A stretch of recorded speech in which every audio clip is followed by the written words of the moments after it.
For the longest time, pizza has been the go-to dinner for families on the move and people who just need something fast to eat. And traditionally, it always has been pretty cheap, just like fast food.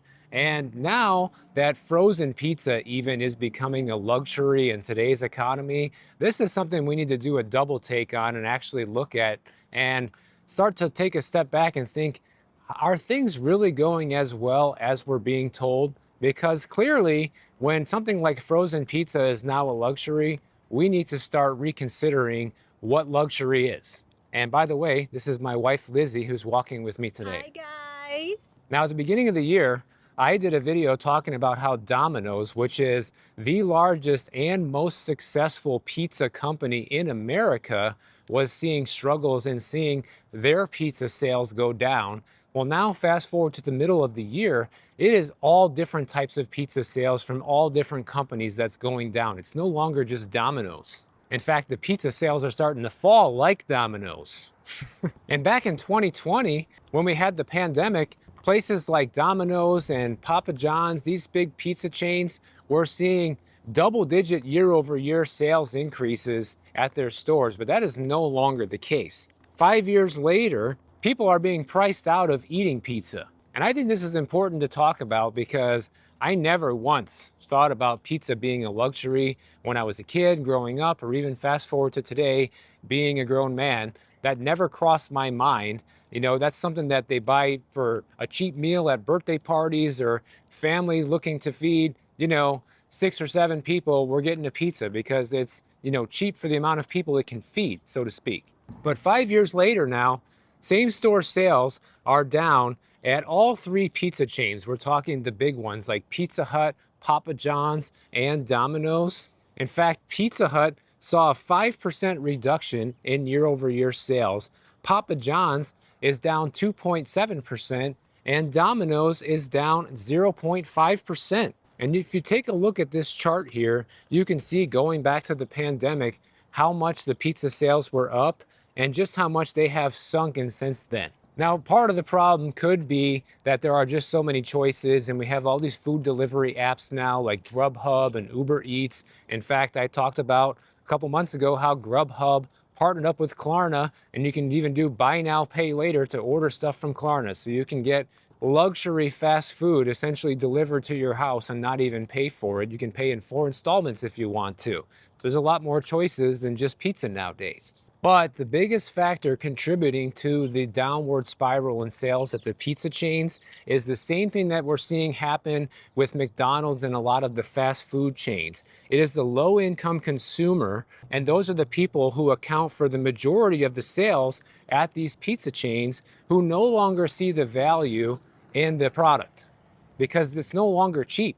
You used to be able to get these things pretty cheap. Probably Domino's is still the cheapest one out of all three, and that's probably why their sales are only down 0.5% year over year versus 5% at Pizza Hut. Right now, the average price of a large pizza at the top 5 chains is now $18.14, and the average check, the average invoice at these companies has gone up 30% since 2019. So takeout at these pizza joints has gone up considerably.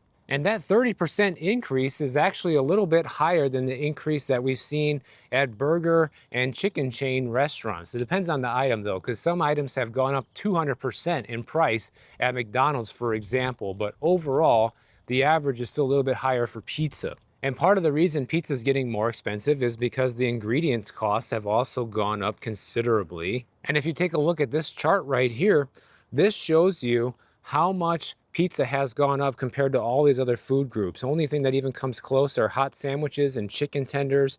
But you go down the list like cold sandwiches or beef entrees, pork entrees, rice entrees, hot dogs. Those have only gone up a few percentage points in a year, but the pizza, 12% in 1 year. So now, of course, all these pizza chains are trying to use their rewards programs to get people to come in more often.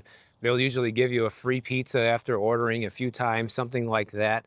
And the story at the supermarket for frozen pizza is pretty similar. And right now, these frozen pizzas, for example, something like a Tombstone, that's what we used to buy all the time at the grocery store when I was a kid, the Tombstone. It's such a funny name also because Tombstone, you know, the pizza, and then maybe that leads you to the grave in the end. But anyways, those pizzas now range between $4 and $6.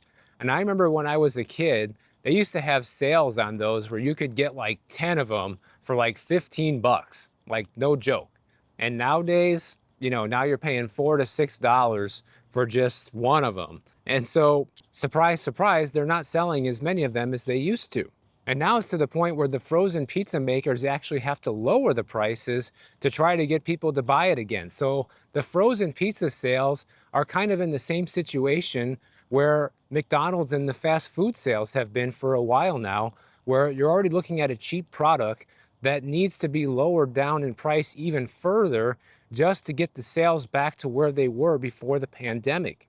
And interestingly enough, on the flip side, on the luxury side of things, like in New York City, if you go to a high-end pizzeria right now, you could be paying anywhere between $30 to $58 for a pizza at one of these luxury pizzerias.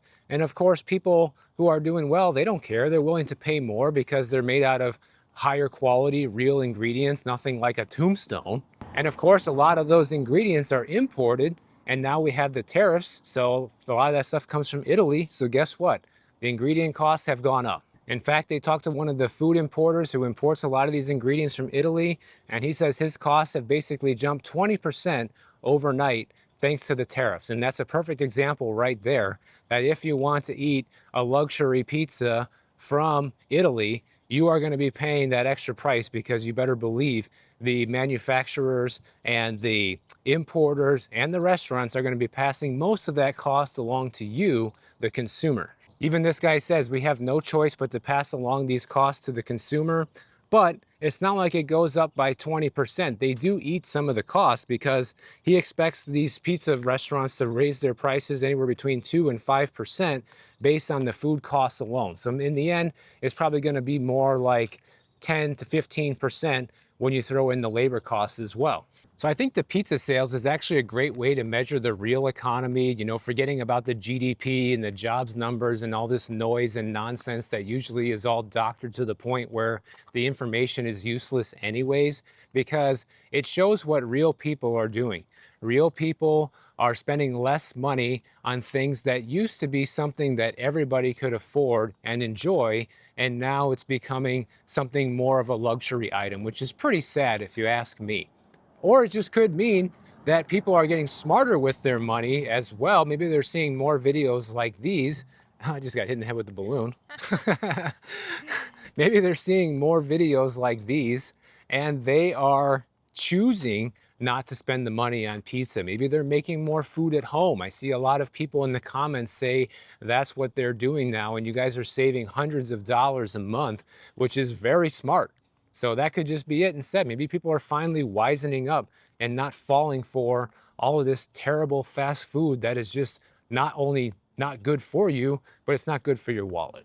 Now, switching gears a little bit here, there was a story that came out a few days ago from the Federal Reserve Bank of New York and San Francisco, and they did a study. What happens if interest rates return back to zero?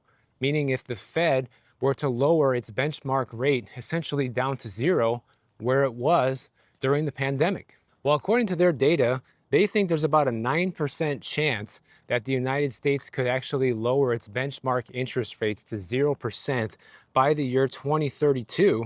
That's similar to what the markets were pricing in back in 2018. And it turns out that the probability of this happening rises substantially when there's a lot of economic uncertainty like what we have right now.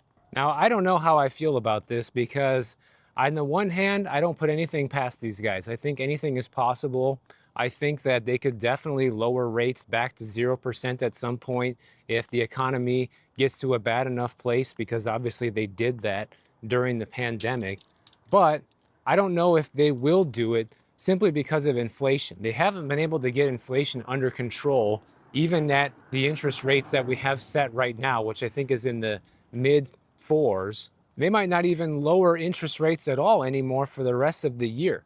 And if they do, inflation is guaranteed to go back up. So imagine what would happen to inflation if they decided to actually lower rates to zero again at some point in the future.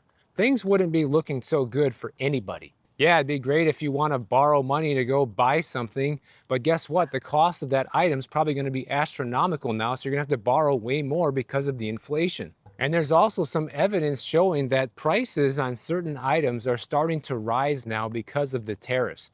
A lot of the tariffs were supposed to go into effect now in July, the ones that were on the 90-day pause, and some of them have been shifted towards, August. We're going to wait one more month and let's see if the tariffs are actually going to go into effect. We'll see, right? But in the meantime, let's take a look at what's actually happening right now. Some companies and some businesses, of course, are eating some of the costs. That's the reality because, people are already kind of maxed out and these businesses know that. So they're choosing to take a small hit in the meantime rather than raise prices in some cases. But a recent study from Goldman Sachs shows that businesses are only absorbing about 20% of the cost of the tariffs, and they're still passing along the other 80% of the cost to consumers. So the reason why we also haven't seen prices jump up so dramatically once these tariffs were announced is because a lot of inventory for the things that tariffs were supposed to affect got front loaded, and a lot of inventory was already imported into the United States before these tariffs were even announced, or even if it was after, if the goods were already on a ship to America, then they're exempt. And ultimately, this is probably going to lead to a lot of businesses going under and probably more layoffs into the future because businesses either have two choices. They can either charge customers more and see their sales go down, or they can eat more of those costs and keep their sales the same or maybe even increase them in the short term, but with a lower profit margin, which means less room for growth and less room to pay more employees, which means we can't afford to have as many people working here anymore, which is layoffs. So either one of these scenarios isn't that great in the long run for American businesses. According to the May Consumer Price Index, it shows that several tariff-sensitive categories saw price increases. The price of appliances went up 0.8%, toy prices climbed 1.3%, and household furnishings, tools, and sporting goods showed acceleration in price hikes as well. The perfect example here is to look at toy prices and see how much that's gone up. For example, toys at Walmart and Target are up 7.4% and 6.1% respectively. And, you could just say, well, maybe the kids just don't need as many toys. And I would probably agree with that. They don't need to have everything, right? And a lot of that stuff is just made in China garbage anyways. No one really needs that stuff. It's just a want. And kids can still be happy with fewer toys. And as long as they're entertained and have things to do, they don't need to have 100 toys. But the worrying part is on the other things. It's on goods and things that businesses actually need to operate. Like when we're talking about lumber prices going up, making it more expensive for homeowners insurance, making it more expensive for home builders. When we see the price of metals go up, hard goods that we actually need to manufacture products here in the United States. And we're supposed to see the new CPI report coming out soon. And we'll have to take a look at that and see if the tariffs have had a noticeable impact on it. But even if not, it's almost a guarantee that we will see a more noticeable impact on prices in the near future over the next several readings. Wells Fargo is expecting the overall CPI to peak at 2.9% later this year, and inflation continuing to go up is not going to be a good thing in this economy. And we already know that people are hurting because when we look at what's going on in a couple of American cities, Spokane and Seattle, Washington, these two cities are both in the top 5 cities where credit card delinquencies are increasing the most right now, according to Wallet Hub. Delinquent credit cards accounts increased by 15% in Seattle from the first quarter of 2024 to the first quarter of 2025. Seattle also came in as the 3rd worst city for timely credit card payments, while Spokane, Washington was 4th. And essentially, any increase in credit card delinquency is a sign of growing stress in a certain area. So that means you're seeing a lot of financial distress in these cities in Washington. And it's all over the country, but these are the areas that are seeing the delinquencies rise the most. And one last thing I want to mention is Donald Trump has been consistently pressuring Jerome Powell and the Fed to lower interest rates. He wants interest rates essentially to go down to zero. That would be great for him because it would make things look good for a little while in the economy. It would goose spending once again, at least temporarily, until people couldn't afford anything anymore. The problem is, though, is that the Fed is sort of committed to keeping rates the same for the foreseeable future. They've said that repeatedly. And the only thing that's going to change that is if we get rid of the tariffs. But now the problem is we've already committed to this tariff situation, and we'll have to see how things shape up in August if all these tariffs end up being actually in place and permanent.